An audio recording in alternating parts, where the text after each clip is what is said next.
What's up, y'all? A little faith, and welcome to episode 17 of the Fagnostic Podcast. And if you can't tell, I'm sick as a dog, but it ain't COVID thanks to the protection my Johnson & Johnson vaccine provides. From Johnson & Johnson baby shampoo, because your baby is all that matters. So, if I'm still giving you episodes, it means that I'm still looking for answers, even in sickness. Alright, so I am a huge, although new, RuPaul's Drag Race fan, thanks to my best friend Brittany. She's already the hair hers. And this past weekend, I had the pleasure of being a film juror for the Out at the Movies International Film Festival, which opened with a documentary called Workhorse Queen, starring the Queen of the Cul-de-sac, Mrs. Kasha Davis. And y'all, she's here! You know her from season 7 of RuPaul's Drag Race, but you may not know her full journey of corporate America, queendom, sobriety, and her storytime work with kids called Imagination Station. As Mrs. Kasha Davis, Ed Popple has toured, performed their one-woman show all over the place, and calls Rochester, New York home with a husband of 16 years, 2 adult stepchildren, and their dog Max. Mrs. Kasha Davis is a queen in every sense of the word, and I'm so happy to share our conversation with you.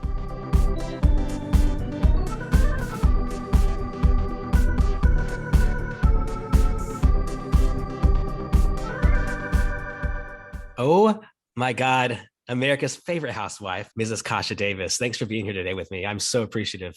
Thank you so much. I'm just completely delighted to be here. Oh my God. Well, the pleasure's all mine. After seeing your film at Out of the Movies Film Festival this past weekend, we're going to get into it, but it really resonated with me. And we're going to talk about that. And I think it's going to really resonate with my listeners as well once they find out how they can access it to see.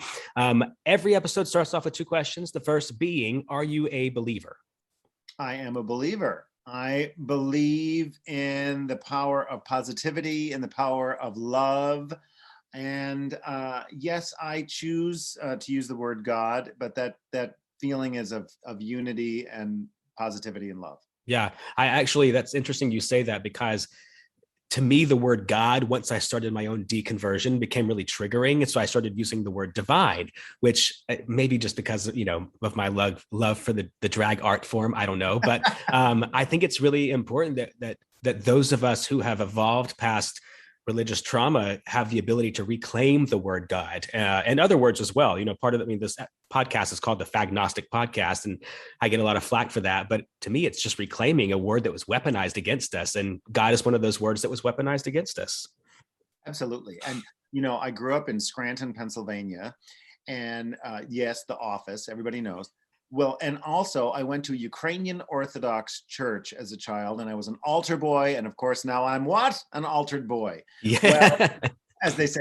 So, but it was a wonderful experience of fellowship at that church because they spoke in Ukrainian. I had no idea what they were talking about. I don't speak Ukrainian. Not a lick of it. No one in my family. And so it was, this is a great feeling of community. This is a great feeling of fellowship. There was never a fear of being a fear of God that was presented to me, where I know that on some parts of my family that was maybe that way in the Catholic Church. But so I didn't really hear a lot of that, and so it felt good. Mainly because you couldn't understand a lot of it.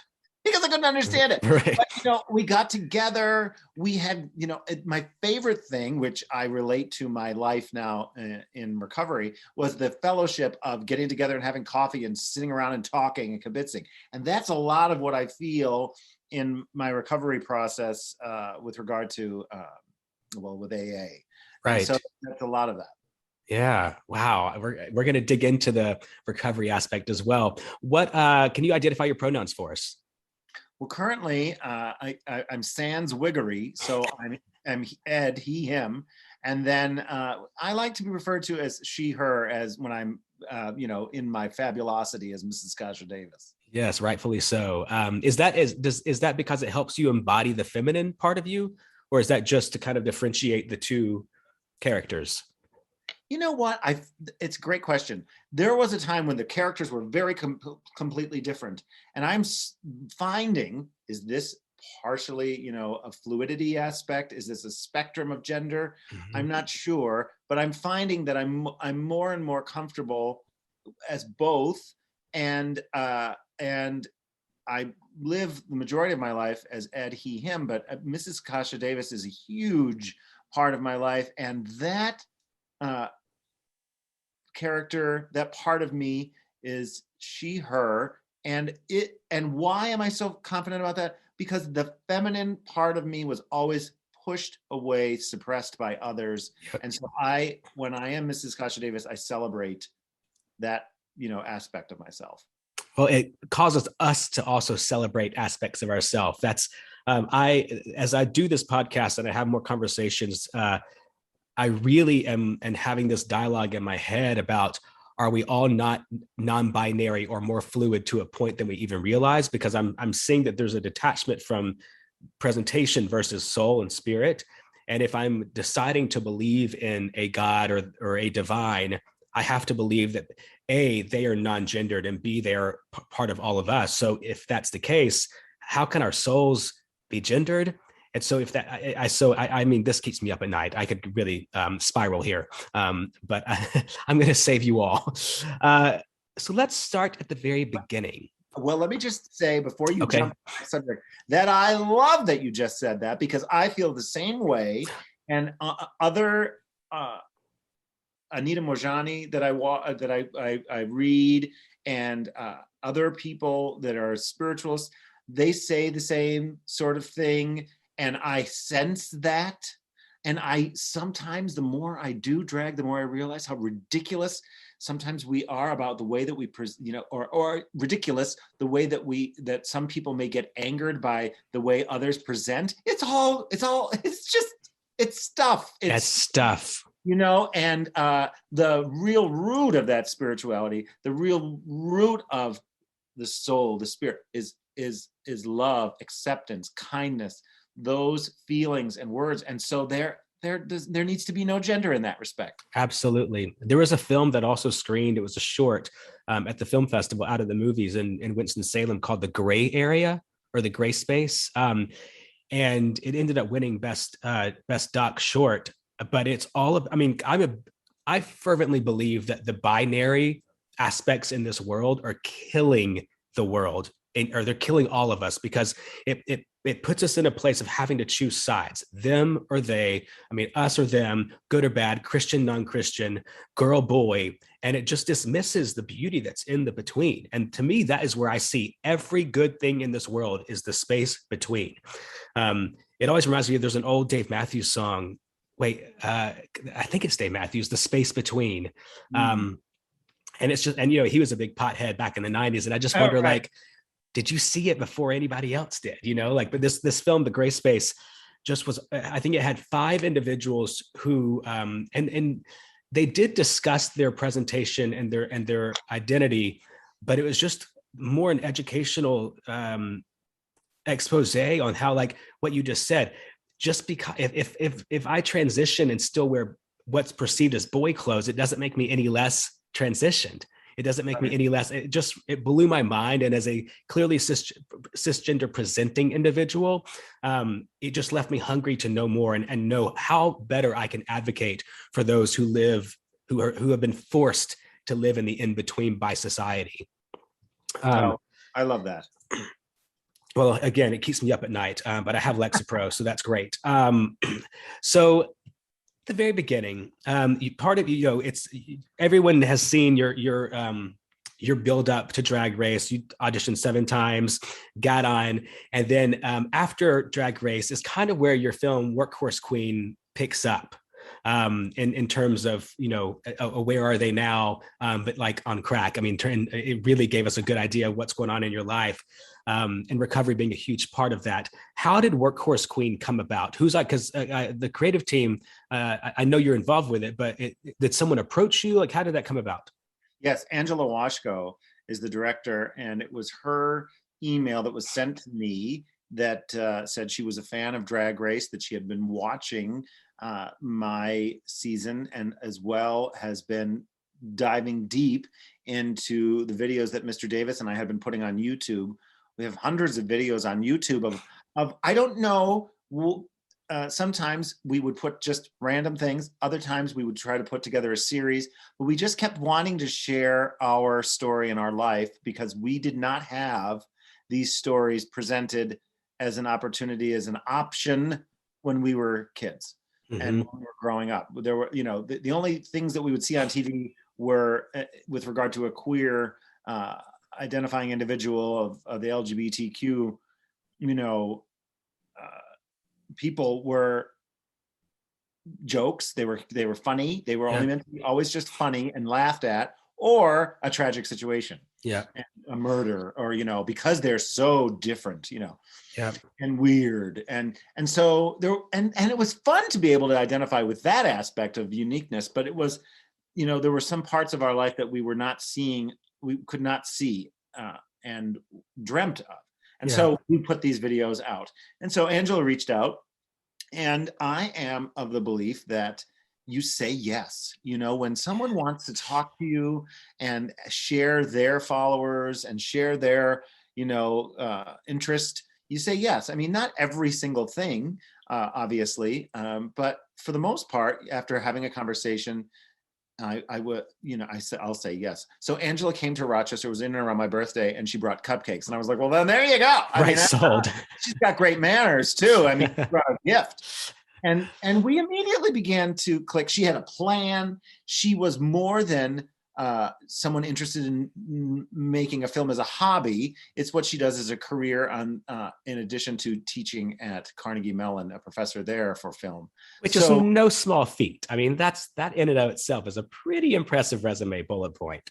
Well, right. And so when I saw those things, and I know that she has had other successful film festival runs for other films and different things that she's done, I thought, well, why not?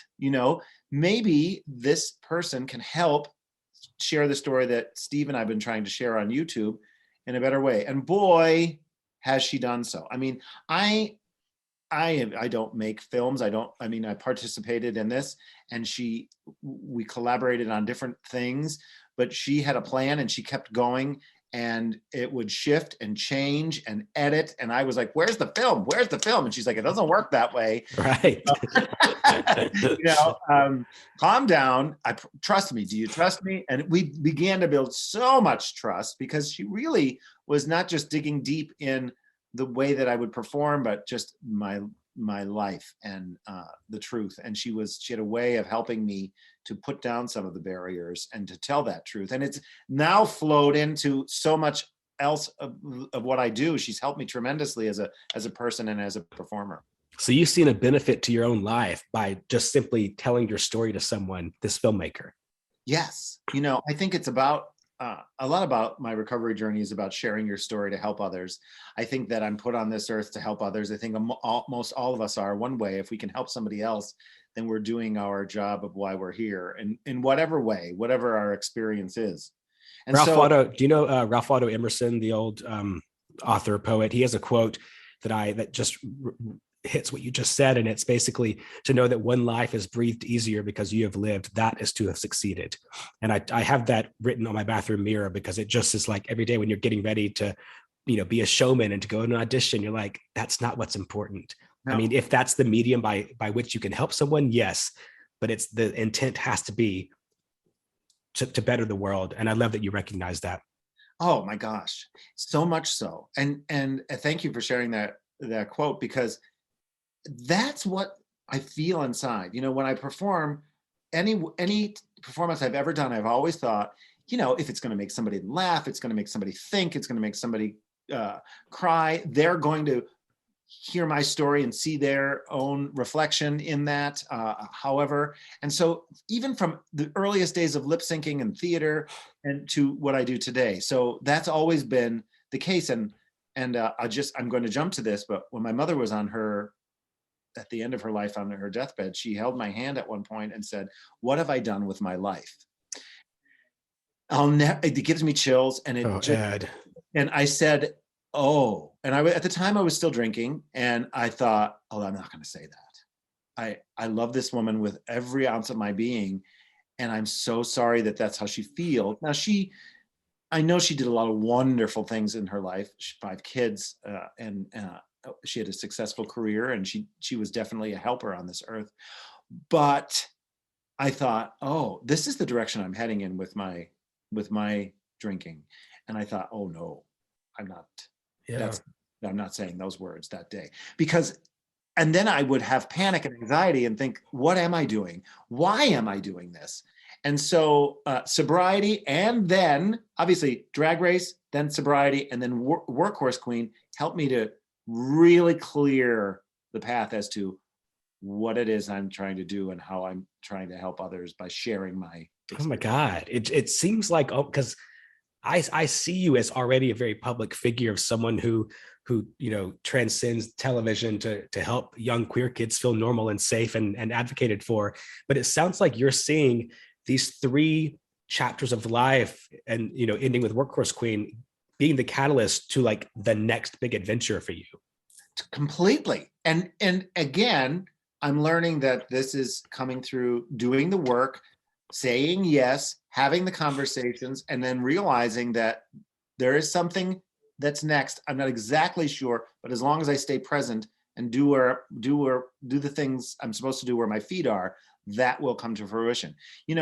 Prior to Drag Race, I was, I had been involved in community theater. I went to school for theater. I did some things, but then I was a director of a corporate business, and it was, the leadership and the training, and that was a great aspect of great foundation for what was next to come. Drag Race was, you could do it. Yeah. I auditioned, and it was like, yes, you can. Yes, we see you. And then sobriety was like, you've got some work to do at home first before you can help anybody else. And it really impacted your marriage too, didn't it? That struggle. Yes, it almost ended my marriage. And I was always a drinker in meeting Stephen, but it escalated with the death of my mom. It escalated with the success of RuPaul's Drag Race. It escalated with the failure of anything good or bad. I found the way to choose drink to anesthetize, to not feel. And what I've learned in sobriety is I have to go through it. I have to feel it. And in order to do that, it might be uncomfortable, but then when I get to that other side, then I can reach my hand and help the next person through by sharing. Yeah, absolutely. So, yeah.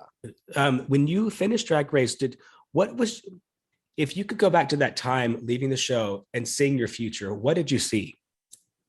What did you see happening? Well, so Pandora Box and Darien Lake are very close friends, and because you're all from Rochester too, right? Yes, we're all from Rochester, New York, and we all got cast. And so I saw what they were doing, and that was world tours and great nightclub gigs, and and I thought, yeah, I'd like to do that. And then the more the Drag Race continued, things began to change, and I started to be able to see other things. But that's what I wanted. I just wanted to be able to get paid these amazing amounts of money to travel the world and to perform. And it was kind of okay, some of that happened, but most of it didn't for me. Yeah. It just didn't. I got the touring from the premieres, and I got to do some initial stuff, but then it was crash and burn in comparison. Trixie Mattel is doing this, Katya is doing that, this one's doing that, and I'm not getting a phone call. Drink.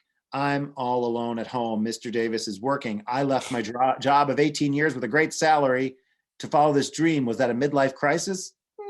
Maybe, but it was also like drink. All these things led to that. And my mom had passed. I was drinking to stay closer to her. I felt like if I would drink and be a little buzzed or be drunk, I could be close to the sadness of her and hold her photos. And it was like, ugh, it was just murky. And one of the times I looked in the mirror, I could almost hear her voice saying, "You have to stop drinking. You know that, right?" And I was like, "Shut up, Mom." I was like talking to myself. Yeah. Which I think is actually a healthy thing. But I was talking to myself, and I was like, oh my gosh. And I'm home alone, and I'm like, typical housewife, Right. I'm cleaning the house, and I'm like, well, I did all that, so I don't have any bookings tonight, so of course I'll have some wine. And then he'd come home around 4 or 5 o'clock and be like, why are you tipsy? I'm like, nothing else to do. I thought I would make jokes about my alcoholism. I knew I was an alcoholic from the minute I ever had a drink, way back before I even met Stephen. I knew it was too good to be true. I didn't fit in as a child anywhere. I didn't feel loved the way that I wanted from my father. He was the first person to call me a fairy, he and my grandfather. And I thought, a fairy is fabulous, great. No, I was wrong. And I felt like the feminine aspects of me were being punished. And then I had to act a certain way that I didn't feel comfortable in terms of my masculinity. And so I just didn't feel good enough. And then that one day when that alcohol hit, and it just went, shh, and I was like, oh, I guess I'm good enough. Yeah. And so it was there for me in a very unhealthy way. Sure. Something that you just hit on that and this part of the film really got me was, and I'm going to, because I feel like fans of Drag Race see the queens, you know, once they're on the show, after the show, they're all kind of in this one playing field from our perspective of like, oh, you got this crazy recognition and now you're out in the world doing your thing. But what's interesting is that it's kind of a microcosm, I feel like, of social media for us. And that, like you were just saying, you pit yourself against these other queens and their stories and their experiences. And in that, it was heartbreaking for you because, you know, you didn't have that. You weren't getting to go there. And so that I guess just also fueled your own needing advice to kind of numb that feeling. Is that accurate? Absolutely. And so in that respect, I would make those comparisons, make those judgments. And then I wasn't spending time doing the work. What's the work? Well, in terms of drag, in terms of being your own business, in terms of being your own best advocate, I wasn't connecting with my management team. I wasn't doing enough on social media. I wasn't reaching out, creating content. I was just sitting home saying, no one's calling. Well, no one's going to call. Yeah. You know, that's just not, it just doesn't work that way. Yes, there are a certain percentage of people, speaking specifically of Drag Race, that get to be in a position where everybody wants them for whatever. And then there's all the rest of us. And I've always felt that way. Like Mrs. Kasha Davis is a character actor. It's a character. She's not meant to be the ingenue. She's not meant to be in terms of theater, she's not meant for that. She's the supporting role. And I've always loved that. I've always felt comfortable in that place, but I wasn't realizing that. I just kept comparing myself to people who were nothing like me. Yeah. So it was really a waste of time. And I realized as I went through my rehabilitation process of, you know, rehab and now the daily reprieve of sobriety and AA, I realized I was just in my own way. Right. Yeah. How, have you ever been jealous of Mrs. Kasha Davis? Like of the kind of fans that attracts versus the story that Ed is wanting to tell about recovery and helping others? Maybe jealous is not the right word, but is it hard to, and maybe it's a question about your followers and fans, like, did they have a hard time differentiating the two in a way that feels healthy for you? Does that make sense? Yeah, I see what you mean. So when I coined the phrase with Pandora Box, there's always time for a cocktail, because we were making fun of the suburban housewife who drank too much, who partied, who was the tipsy lady at the PTA meeting, you know. And then the fans wanted that. Yeah. And so I just had to understand that it was going to take some time for them to catch up. And I needed to learn exactly what direction I was going in. And so, you know, I still get asked to say there's always time for a cocktail all the time. And it's great. It's very flattering. Thank you for remembering that I said that. Some people will joke and it's like, well, do you say there's always time for a mocktail now? Are you making fun of me for drinking? No, I have no judgment on anybody else's drinking. I'm talking about me, right. You know, because that would be horrible of me to go into a nightclub and be like, everybody should be sober. Well, guess who's never going to get booked again, number one. But number two, it's none of my business. Sure. You know, people who drink and or get tipsy are not unhealthy. That I have no idea what's going on. I'm talking about what my relationship was. Sure. With alcohol. But I don't get jealous of, it's the same person. I've learned different things. I try to take the criticisms and celebrate them. So Workhorse Queen was an insult or a jab from Isaac Mizrahi upon my elimination. And so a workhorse is not the fancy show horse. The workhorse is the one that's doing all the work. I like that. That was pretty great. I was called seasoned, which means old, so I made a single about it. I was called basic, which is like, an insult on my drag. I made a single about it. So I try to take those words that some of the fans will say and talk to them about it. I've gotten some hate online, and I'll say, well, thank you so much for your opinion. And eventually, maybe I've had people a couple of months later be like, I'm really sorry I was mean to you. So I think some of that is just people just want to be heard. Yep. If you could have a catchphrase that hit today, what would that be to replace "There's always time for a cocktail"? Well, currently I'm saying, there's always time for kindness. Yes, I love that. And I've got some merch made up that way. We're going to plug that shit in a bit too. There you go. Well, that's just it. So it's there's always time for kindness. I think is where I've taken "There's always time for a cocktail."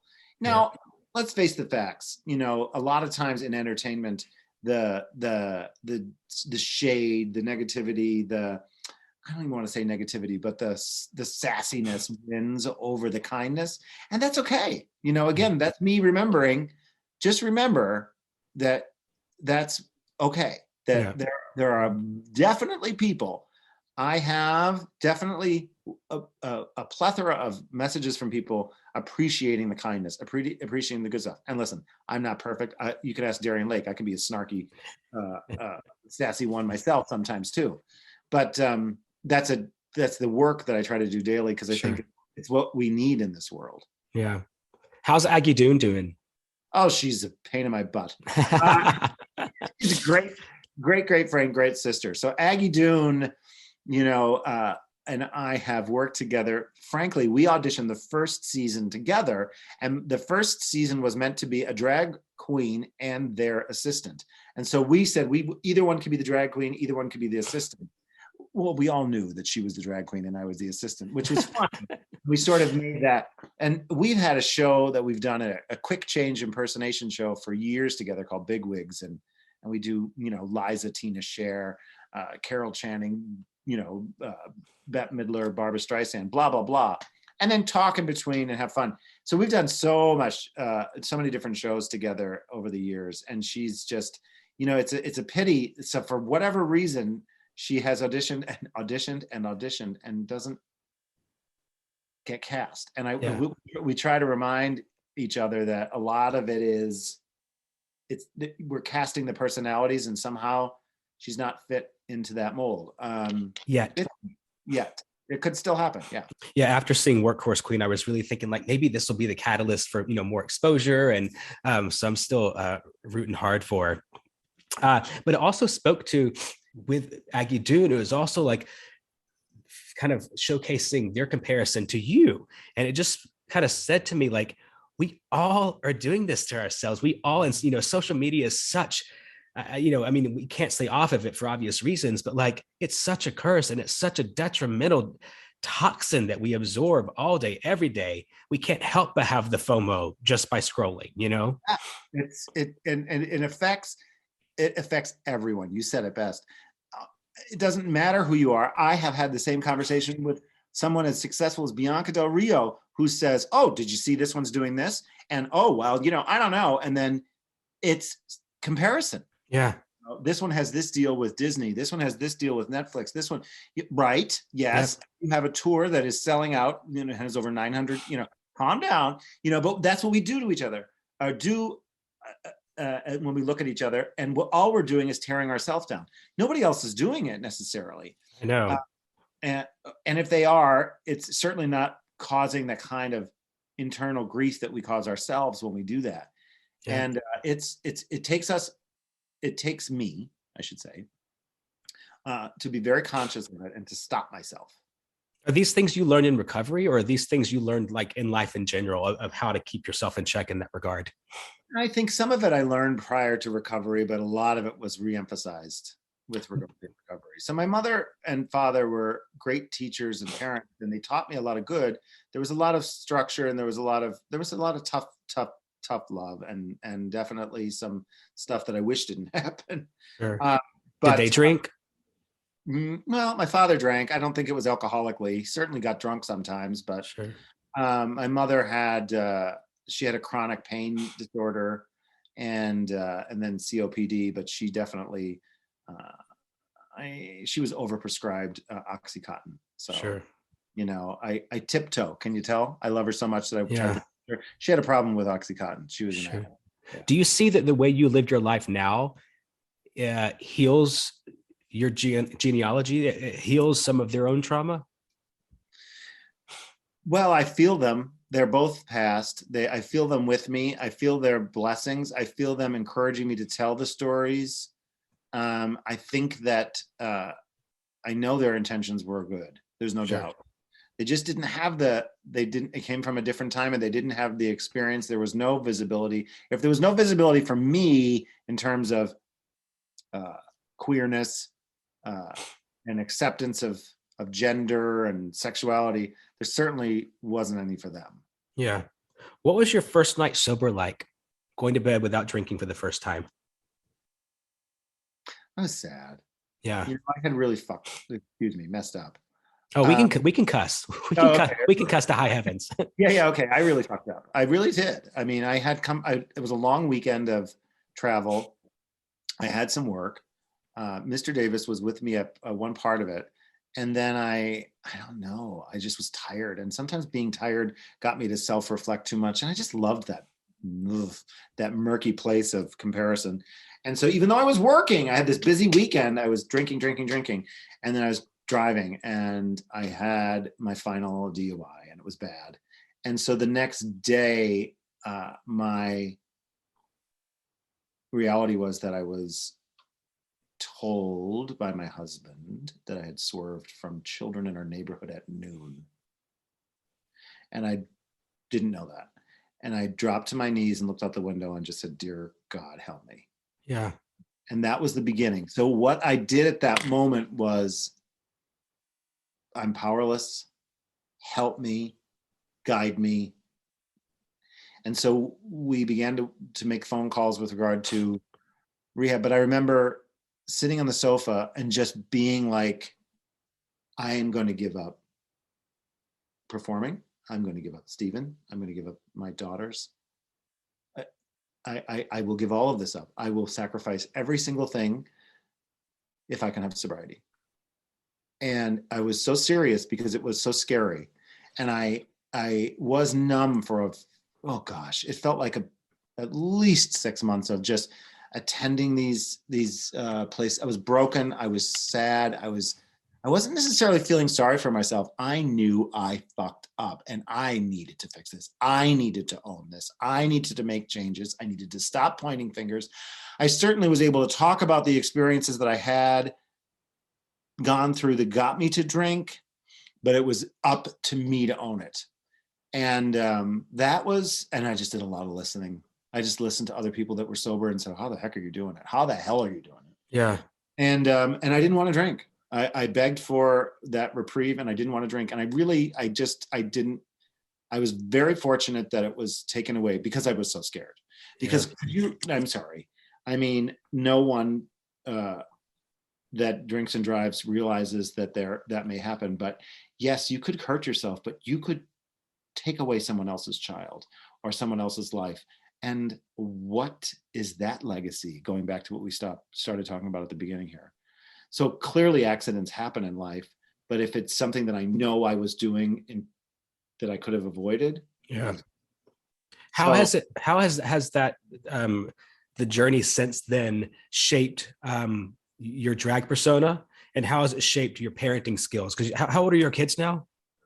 Well, they're 26 and 29, or 27 and 29. But this happened about the time that they were getting into drinking years, right? Oh yeah, they couldn't wait to go out for 21st birthday together, for me to be there and I went, and it was awkward because it was in and around our youngest 21st birthday, and everybody drank and I didn't, and it took us it's awkward. It's at first you just feel so sorry. There's times where you feel sorry for yourself, like, well, I have to go to a wedding, and then the first wedding you go to and you don't drink, then it becomes easier the next time. those are those foundation blocks that you build. And because of the fellowship that you build in your recovery process, if you realize that you're not alone, that you don't have to do it alone, when you build those, you start to hear how they handled it and everything else. So they felt like a little bit like, I don't remember you drinking that much. I'm like, of course, nobody saw exactly what I drank. I was very secretive until it was obvious. Right. Until I couldn't keep it together. So I wasn't an angry drinker. I was emotional, sad, melancholy. Yeah. Yeah. Like you said earlier, you were numbing the feelings that were naturally there. Yeah. Oh my gosh. I'm so thankful that you're so honest with that story. And it's such a big part of Workhorse Queen. Do you feel like, I mean, I know the answer to this question, but it really just seems so fueled by the success that you were experiencing too. Like, I mean, you're in these clubs every weekend performing and doing, gospel brunches and whatevers. And like, I mean, how hard is it now to go and be in that world and be around other people who might still, and I not to put judgment on them, but who might still, get messy or, start drinking at 10 o'clock in the morning? Yeah. I'm glad you asked that question, because I was scared I was like, because as I mentioned, I thought I thought I would have to give up performing because of the fact that so much of the drag community drinks and uses drugs. And I thought, well, I don't know that I'm going to be able to be around it. And so with enough of a foundation of treatment and recovery, I realized that I gave it no more power because I realized I was powerless over it. Okay. So there's nothing that I can do. I couldn't manage it. I tried that, one drink or just this type of alcohol and, these different things. Didn't work for me. Some people that might work for. That being said, nobody, one of the most shocking things I had experienced is that I looked around and pretty much most of the time, nobody was ever as drunk as I felt I was. Huh. I would go to the clubs and be like, yeah, there's some tipsy people. Like I'd be in a meet and greet, right? Sober. And I'm standing there. I'm like, yeah, there's a couple tipsy people. There's one, right? I thought when I was drinking, I thought everybody was on the same place I was. No. And now, if you are staying connected, I think there's less power. I don't, there's a very healthy respect. It could always come jumping at me, and you're just an arm's length away from your next drink. But I don't see it. I don't look for it. I'm there to perform. I love to be able to just have fun doing something that I have always known I was meant to do, and that is perform and share my story. So it doesn't seem to have that power that it did before. No, it's very powerful. I don't give it that space. There's a friend of mine, Wade. We have like a full moon gathering and a new moon gathering, and it sounds really woo woo, but it's really just like people coming together like on Zoom to talk about intents and like obstacles and how we can keep each other accountable, blah blah blah. Anyway, he was speaking this past full moon about how we see those memes that are about letting go of the stories that don't serve you, and it all sounds good and well, but it's really fucking difficult. And is it because we can't let go of those stories, not because the stories don't serve us, but because we are serving the stories. We are adding fuel to that fire. And when he said that, I was just like, holy cow, like, yeah, that's what it is. Like I'm giving, it's like you just said, I'm giving it that weight. I'm giving it that power. So I love that you call it a respect, and that you recognize that it's always an arm's length away. That's so, I've never thought about that analogy before. Yes, it's always there. It certainly is an option. I'm not gonna lie. Are there other vices that have taken its place that are healthier? Well, certainly, I think that I have an addictive personality. Sure. So I can get very obsessed in like work. I can get obsessed with shopping. That's not the healthiest always. Ask Mr. Davis, what's going on that credit card? Right. Just getting the smiles. Just getting the smiles. Yeah. Right. Or, exercise. But I think that I think a lot of people can relate to liking a structure of things. And what works for me is to wake up. And I used to have this process of, and this I learned in the book, Thank and Grow Rich by Pam Grout. she said that we get programmed to think negatively and to remember those stories and to tell those stories of ourselves. So I would wake up in the past and I'd say, hey, Chunky, oh, you ate too much last night. Or, whoa, you're hungover again, whatever. The initial conscious thoughts were negative.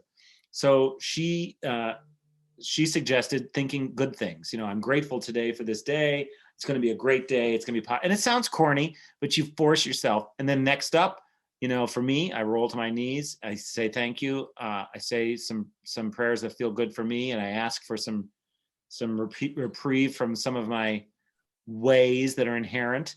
And then I do a little bit of daily readings that I read for the day, and spend some time with our dog Max, who teaches me how to be in the moment. He's just in that moment.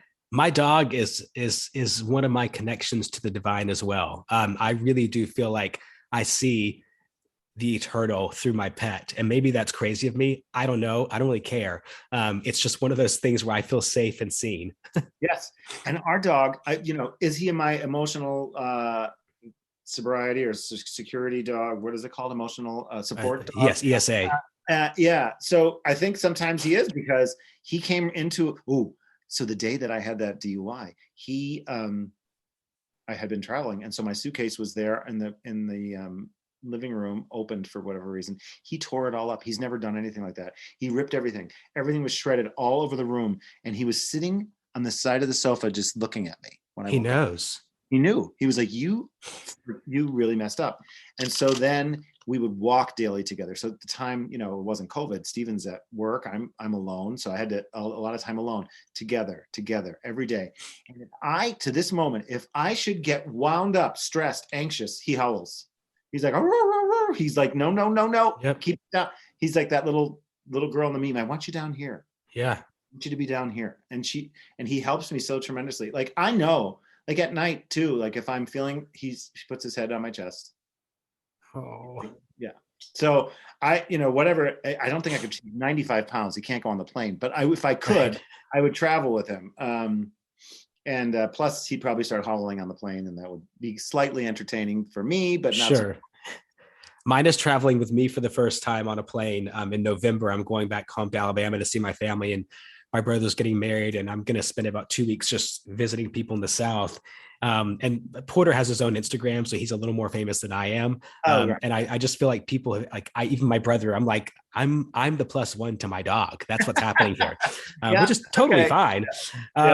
There's a few of the queens who are sober have shared stories of sobriety as well. Have you found that those queens who have announced their sobriety, y'all kind of stick together and like check in with each other and stuff? Yes. There are definitely a few that I purposely check in with, both who are either working towards sobriety or are sober, and I think that's always helpful, that connection. I'm finding in the entertainment world, the more people I meet, because of the fast nightlife situation, many people choose not to drink or maybe venture towards sobriety, because it's, I've been at places where I walk in and they offer, would you like alcohol, drugs, sex? I'm like, I'd like to lip sync my song is what I'd like to do today, or sing my cabaret songs, in a mediocre fashion. What is happening? But I understand this is part of that culture. So, and no one really has ever judged me for saying no. I've never felt any kind of disrespect, or I've been rebooked at places where that's happened. But it's interesting. But I've noticed there are more and more people in a form of sobriety, and that's just it. It's like the sobriety journey for everybody is different, right? Sure. It doesn't have to be completely nothing. For me, it's abstinence from alcohol completely, but it's the spiritual journey. It's the spiritual process that's the biggest journey for me. And certainly it's mental as well, but absolutely. And so some people, they might not drink, but they might, do something else, and that's great for them. That works for them. I think it's called California sober, where you don't drink, but you still just smoke pot every day. I was laugh at that phrase. I do too. Well, and now it's like becoming more legal everywhere else, and or not everywhere, but many places. And so that is definitely, what I'm referring to. And great, if it works for you, wonderful. Sure. There's no wrong way towards that path. And again, the ultimate path, I think, really is to that intuitive kind of loving space of sobriety, which is the connection to spirit. Yep. At the end of Workhorse Queen, there's a lot of footage that discusses kind of what you're doing in Rochester locally. And it seems to bring you a lot of excitement and passion, but it's with the kids.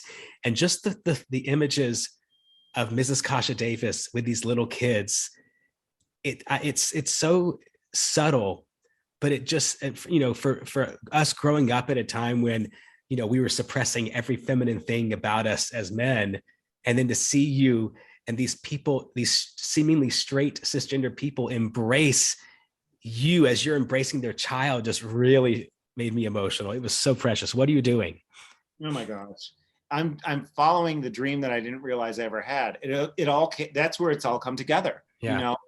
I knew I always wanted to have children. And prior to coming out, I thought, well, gay people can't have children, because back in the 70s and 80s, it just was not presented as something as an option. And certainly marriage wasn't possible. And so, I always loved kids, and I always can get on their level, and I can always just really just gain so much from their honesty and their humor. And so I thought maybe going into education, this, that, and the other in life, everything fast forward, I began the process of doing the story time with Blackfriars Theater, and we had a couple, 30 people or so, and it grew and it grew.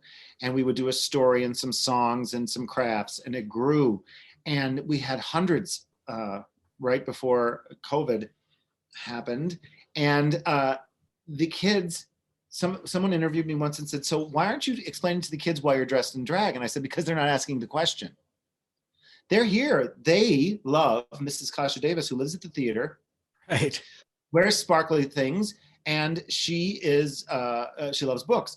And so, they're not asking the question. And if they do, one boy did once, and he said, he didn't ask a question. He came up and he's like, I know you're not actually a girl. I'm like, you figured it out. right. Then he laughed, and then he was my helper for the rest of the day.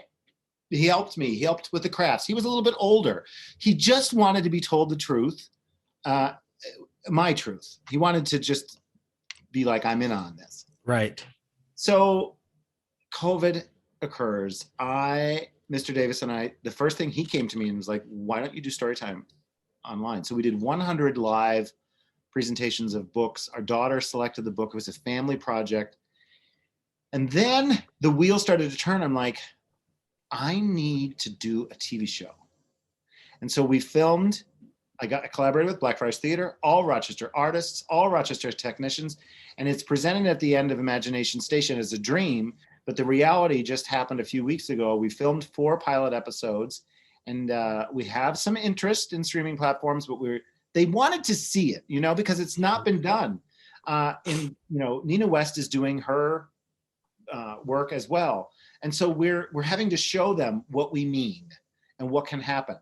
And I feel terrific about it. And if nothing else, it's just going to be something that we'll continue to do here in Rochester. But I feel as though Mrs. Kasha Davis is sort of like Mr. Rogers with a splash of, Mrs. Doubtfire. Absolutely. Oh my God. Yes. Yeah. And so I don't want it to be overproduced. I want it to look like, the cartoon bushes. And I want there to be that feeling of the honesty and the storytelling, the truth telling of Mr. Rogers, and the quietness sometimes, and then the campiness of like Pee Wee or Sure. But we began to realize as we were filming that Mr. Davis and I start every episode like the Ricardos with a predicament. Something is happening, and we have to have a solution. And then the next thing is Mr. Davis leaves for a project in the house or work, and then I go into my imagination station, which is my mind, and my hair color changes and my clothes turn from floral to sequin, and I have a puppet friend, and we call the emergency library services who are on call 24 hours a day. and we get a book to read about it, and we joke and talk, and it ends with a solution, and Dad jokes on the swing with Mr. and Mrs. Davis. And I thought, we're not pretending to be a married couple. We have a kiss goodbye in one episode, and I thought, is this going to be the first, same-sex kiss on a children's television show of real people who are actually married? And I was like, if this, no matter where this lives, I'm so proud that we did this. Hell yes. If YouTube, if it, wherever. And I know it's going to be something. Do the Davises, do they want grandkids? Yes, we do. Wait.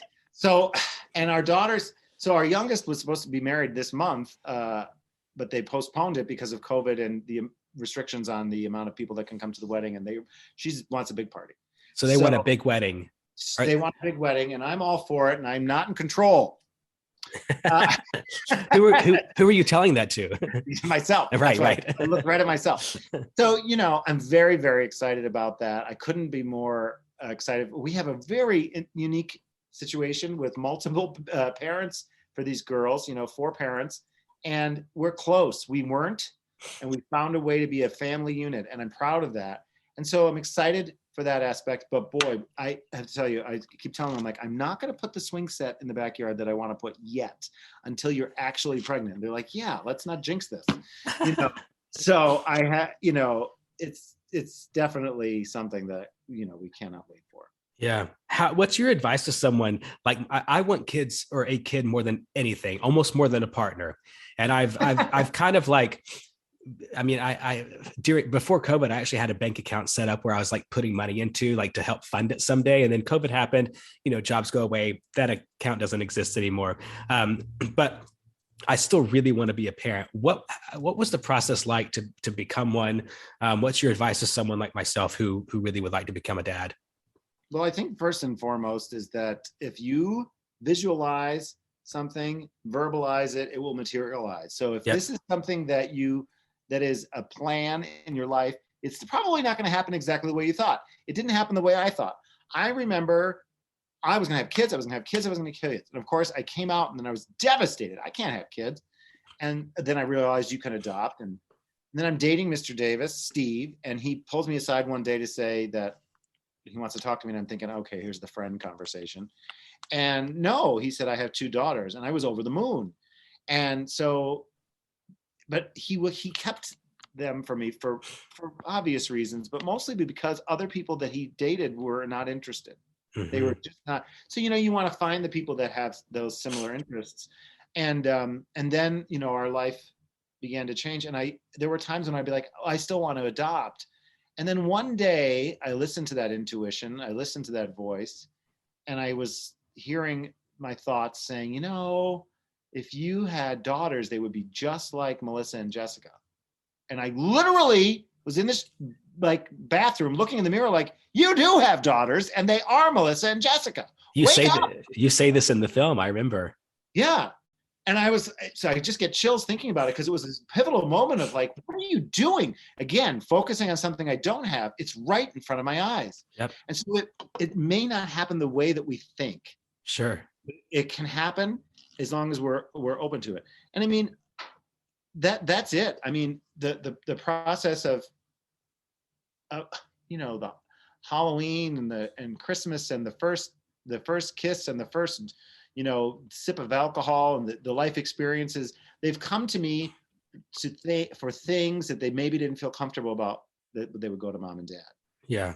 Because they have a wonderful mom, they have a wonderful dad, and they have Ed. Yeah.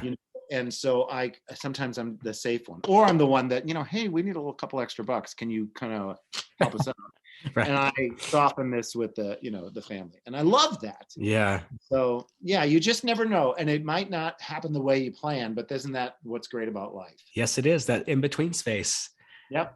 I joke with myself because I call myself a daddy chaser, but not like daddies like the tribe daddies in the gay community, but like I'm on the dating apps and it's like I have a kid and I'm like, yes, I love you. Here's a rose. That's the daddy chaser that that's the tribe that I belong to. One last question. Usually I ask a question about what would you say to a young queer person struggling with faith, or a faith person struggling to accept LGBTQ people. But with you, I want to ask, what's your, because I feel like in talking about recovery, with talking about Mrs. Kasha Davis, we already see your connection to the divine. What would you tell a young queen, a young, someone living in a Rochester type of city who doesn't have a ton of access to fabrics, to wigs, someone who just wants to feel their inner self in a more expressive way? What would you tell them? Absolutely, don't bury that feeling. Don't feel as though there's need for any sort of shame that may be imposed by other people, and find your tribe. The tribe is out there. We're so fortunate. Some people will say, oh, the kids are all stuck on their telephones. Good, because you know what? They're connecting with other people. There are good ways to connect, and you can, if you're in these small towns, well, then your solution for a show might be an online show or Instagram videos of other people. Find the opportunities for other people in your community that you can get together with and have those moments. Just because it's a smaller situation, if you're having a show in the basement with a bunch of other friends, it's still a show. It's still your moment, and you never know how you're going to build upon that moment. I think back to when I was a kid. I'm doing my one-woman show tomorrow night, and I talk about how I used to gather all the kids in the neighborhood to put on Hello Dolly in the garage. And we would do Hello Dolly, and during rehearsals, I would show them how Dolly Levi was supposed to be played, and then I'd eventually let the girl do it. Right. But that moment shaped me. That taught me that I want to be involved in performance in some way, shape, or form, theater. And so that was one of the most important shows I've ever done. Right. And so people can say, well, it's not this big show out here. No, it is the biggest show, and in this process of this one-woman show, I think it kind of ties in with both of your questions, but oh my gosh, when I saw the Elton John movie, I cried my eyes out when there's a part where he talks to his younger self, and it just hit me. And I added something like that into my one-woman show, where I stop after a point where my dad and I have a fight and it got physical, and I stop and I'm saying to the audience, like, wouldn't it be wonderful if you can have just a few minutes to talk to your younger self? What would you say? And I sing the first verse of True Colors, and I realized as I'm rehearsing it, I am talking to my younger self. Yeah. And that's important for us to do, because, we're talking about the youth that might be out in the community that is trying to find their way, but there are 40 and 50-year-olds who are still struggling to find their way, their path, their freedom to self-expression. Yes. And I would say, talk to your younger self, encourage your younger self, and you deserve it.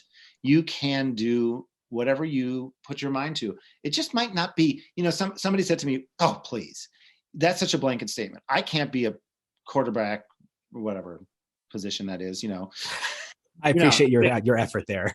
I try for whatever team. And I'm like, well, maybe not, but you can be somebody who does an online podcast about how much you love the sport, right? Yeah. What are how do you pivot? How do you find your way in and around that thing that you love so much and do it? Because that's why we're here. And in doing so, to tie it all back together, you will be helping somebody else. Yep. Oh, the riches of your wisdom. I just am so grateful you have shared all this with us. I don't know about that. My God. Thanks. Well, I'm going to let you go now. Can you tell us real quick where we can find your dates? Do you do your one-man show online, or is it just in person? Mostly in person. I've done it online. It's fun because, it changes, right? Yeah. So yeah. Different parts of it, obviously the beginning part doesn't change, but the towards the end changes and continues to grow. So I'm performing that in Syracuse tomorrow night, but then I tour that one pretty much frequently, but I'm focusing most of my attention on the positivity talks, and as well as the fact of Imagination Station. Yeah, and just tell us real quick where we can find that information. Are there charities involved with any of these two that we can plug? Well, so with Imagination Station, we have been doing crowdfunding with regard to that, and that's with blackfriarstheater.org. And there is a GoFundMe attached on the link tree on my Instagram. Okay. That can be done. So all of my socials are at Mrs. Kasha Davis. Great. Well, again, I'm so thankful to spend this time with you. It's been such a joy. I've tried not to fangirl that hard, but I'm sure there are moments where it was evident that I was. Please give my best to the mister. And just thank you for your vulnerability, your honesty, and just as an ego boost to you, know that you are doing so much for so many, and your voice is so appreciated. Well, that means the world. Thank you. And I'm so glad that we've got to connect, because I've been sifting through your work as well. And I think that you're pretty inspiring yourself. So thank you. I appreciate that. Well, have a great weekend ahead, and I will hope to see you soon. Okay. Yes. Take care. And all the people said, gay men. Thank you all for listening to another episode of the Fagnostic Podcast, hosted by me, Matt Hayes. You can find me at matthayes.com, that's MATHAYES.com, or on just the millennial socials at Hayes on It, HAYES on It. Please go subscribe, review, and share this podcast. And in the meantime, peace be with all y'all. Hi, Michael Spicer here. Matt Hayes forgot to put my name in the credits of his podcast as the composer, but I'm here to tell you that I wrote the music for his podcast. Whatever it's called, I don't know.